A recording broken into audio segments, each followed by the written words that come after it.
Assalamualaikum warahmatullahi wabarakatuh. Bertemu lagi dengan saya Farna Putri Purwasi, calon guru penggerak angkatan 4 dari SMPN 7 Loksukun, Kabupaten Aceh Utara.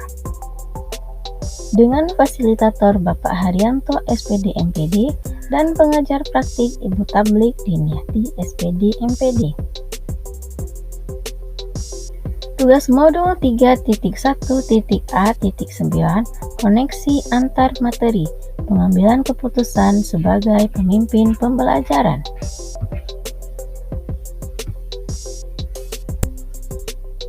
Kegiatan pemantik mengajarkan anak menghitung itu baik, namun mengajarkan mereka apa yang berharga atau utama adalah yang terbaik.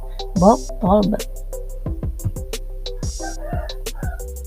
Arti kutipan di atas yaitu sebagai pendidik tidak boleh hanya fokus mengajarkan dan mengasah kecerdasan intelijensi anak saja, tetapi ajarkan juga kecerdasan spiritual agar mampu membedakan baik dan buruk. Selanjutnya, didik mereka tentang emosional dan sosial. Nilai-nilai dalam pengambilan keputusan sebagai pendidik menjunjung tinggi nilai-nilai kejujuran dan keyakinan agama yang dianut. Maka tentunya akan berpegang teguh pada keyakinan serta kebenaran dan juga bertanggung jawab terhadap keputusan yang diambil.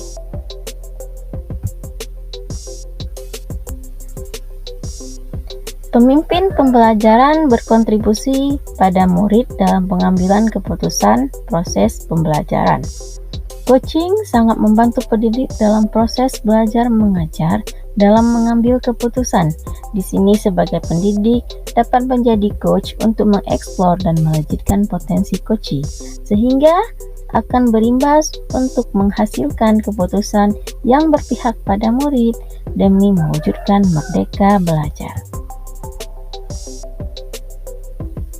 Bagaimana pandangan Ki Hajar Dewantara dengan filosofi Pratap Triloka memiliki pengaruh terhadap bagaimana sebuah pengambilan keputusan sebagai pemimpin pembelajaran diambil? Pratap Triloka dalam pendidikan sebagai sistem among yang disusun oleh Ki Hajar Dewantara Ingaso Sungtolodo di depan memberi teladan. Guru sebagai pemimpin pembelajaran dalam mengambil sebuah keputusan sebaiknya penuh analisis dan pertimbangan, karena segala keputusan akan menjadi contoh oleh murid baik di dalam maupun di luar kelas. Ing Madya Mangunkarsa, di tengah membangun kemauan atau semangat, keputusan yang diambil guru sebagai pemimpin pembelajaran hendaknya dapat memberikan semangat bagi murid-muridnya. Kemudian Tut Wuri Handayani di belakang memberi dukungan. Guru sebagai pemimpin pembelajaran harus dapat memberi dukungan fisik atau moral pada murid-muridnya.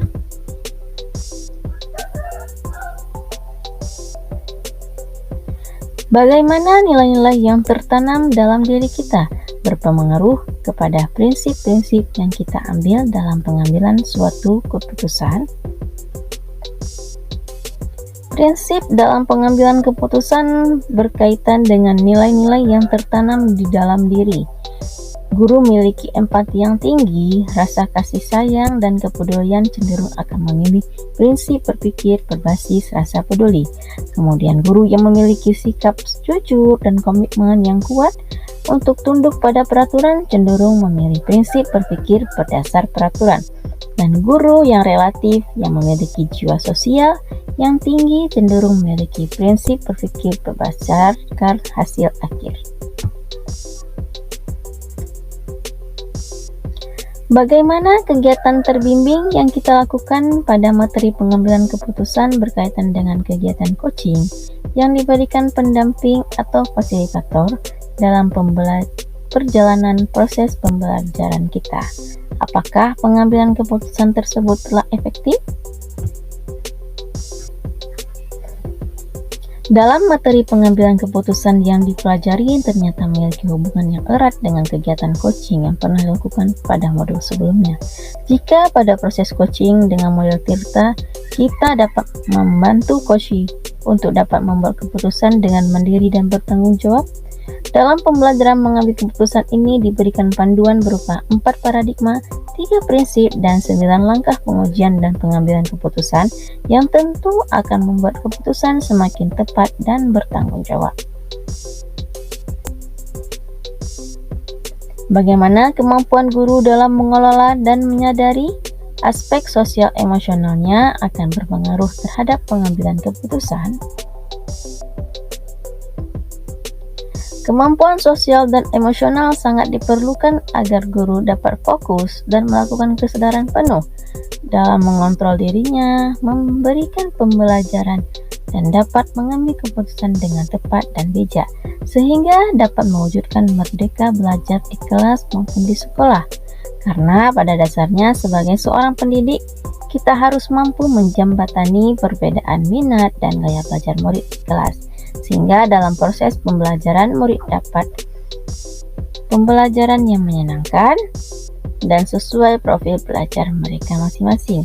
Untuk itu diperlukan pengambilan keputusan yang tepat agar seluruh kepentingan murid dapat terakomodir dengan baik. Bagaimana pembahasan studi kasus yang fokus pada masalah moral atau etika kembali kepada nilai-nilai yang dianut oleh seorang pemimpin? Sebagai seorang pendidik tentu akan menghadapi dilema etika dan rujukan moral. Pembahasan studi kasus pada modul ini memberikan contoh-contoh yang bisa terjadi dan mungkin saja pernah dialami oleh sebagian guru. Hal ini akan memberikan rambu-rambu dan pedoman agar guru tidak terjebak dalam situasi yang sama dan tepat bertindak secara bijak melalui paradigma, prinsip, dan langkah-langkah dalam pengujian dan pengambilan keputusan akan membuat kita semakin menyadari perilaku yang benar dan perilaku yang salah. Dalam menghadapi masalah tersebut, nilai-nilai yang dianut akan mempengaruhi dirinya dalam mengambil sebuah keputusan.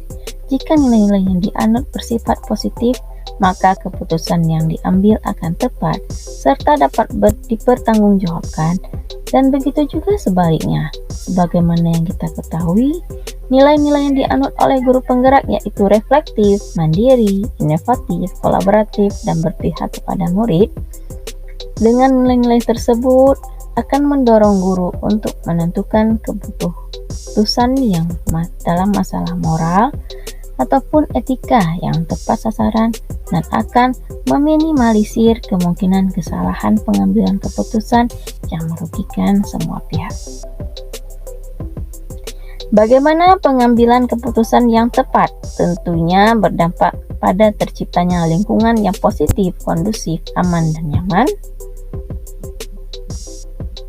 Pengambilan keputusan yang tepat melalui 9 langkah pengujian dan pengambilan keputusan akan menghasilkan suatu perubahan terhadap organisasi atau sekolah ke arah yang lebih baik, sehingga terciptanya lingkungan yang positif, kondusif, aman, dan nyaman. Sebaliknya, jika pengambilan keputusan yang salah akan berdampak buruk pada organisasi dan sekolah itu sendiri. Selanjutnya, apakah kesulitan-kesulitan di lingkungan Anda yang sulit dilaksanakan untuk menjalankan pengambilan keputusan terhadap kasus-kasus dilema etika ini? Apakah ini kembali ke masalah perubahan paradigma di lingkungan Anda? Beberapa kesulitan yang akan muncul yaitu tidak semua warga berkomitmen tinggi untuk menjalankan keputusan bersama. Kemudian, keputusan yang diambil kadang-kala tanpa sepenuhnya melibatkan guru, sehingga muncul beberapa kendala dalam proses pelaksanaan pengambilan keputusan. Dan pada akhirnya, apakah pengaruh pengambilan keputusan yang kita ambil ini dengan pengajaran yang memerdekakan murid-murid kita? Segala sesuatu tergantung kepada keputusan seperti apa yang diambil. Jika keputusan tersebut sudah berpihak kepada murid, dalam hal metode yang digunakan guru, media, serta penilaian yang dilakukan sudah sesuai dengan kebutuhan murid, maka hal ini akan dapat memerdekakan murid dalam belajar dan pada akhirnya murid dapat berkembang sesuai dengan potensi dan kodratnya. Namun sebaliknya, jika keputusan tersebut tidak berpihak kepada murid, Tentunya murid tidak akan berkembang sesuai potensi dan kodratnya. Bagaimana seorang pemimpin pembelajaran dalam mengambil keputusan dapat mempengaruhi kehidupan atau masa depan murid-muridnya? Ketika seorang guru sebagai pemimpin pembelajaran melakukan pengambilan keputusan yang memerdekakan dan berpihak pada murid, maka murid akan belajar menjadi orang yang merdeka, kreatif, serta inovatif dalam mengambil keputusan yang menentukan masa depan mereka sendiri. Di masa depan, mereka akan tumbuh menjadi pribadi yang matang, penuh pertimbangan, dan cermat dalam mengambil keputusan yang penting bagi kehidupannya. Dan begitu pula sebaliknya. Apakah kesimpulan akhir yang dapat Anda tarik dari pembelajaran modul materi ini dan berkaitan dengan modul-modul sebelumnya? Pengambilan keputusan yang dilakukan guru dan harus berlandasan dengan filosofi Ki Hajar Dewantara yang dikaitkan sebagai pemimpin pembelajaran, serta juga harus berdasarkan budaya positif yang akan mengantarkan pada lingkungan yang positif, kondusif, aman, dan nyaman. Selain itu, guru juga harus memiliki kesadaran penuh atau mindfulness untuk mengantarkan muridnya menuju profil pelajar Pancasila yang akan melalui bermacam hal etika dilema ataupun bujukan moral, sehingga diperlukan 4 paradigma, 3 prinsip, dan 9 langkah pengujian dan pengambilan keputusan untuk memecahkan suatu permasalahan agar keputusan yang diambil tersebut berpihak pada murid demi terwujudnya merdeka belajar. Sekian yang dapat saya sampaikan. Terima kasih atas segala perhatian. Salam dan bahagia. Assalamualaikum warahmatullahi wabarakatuh.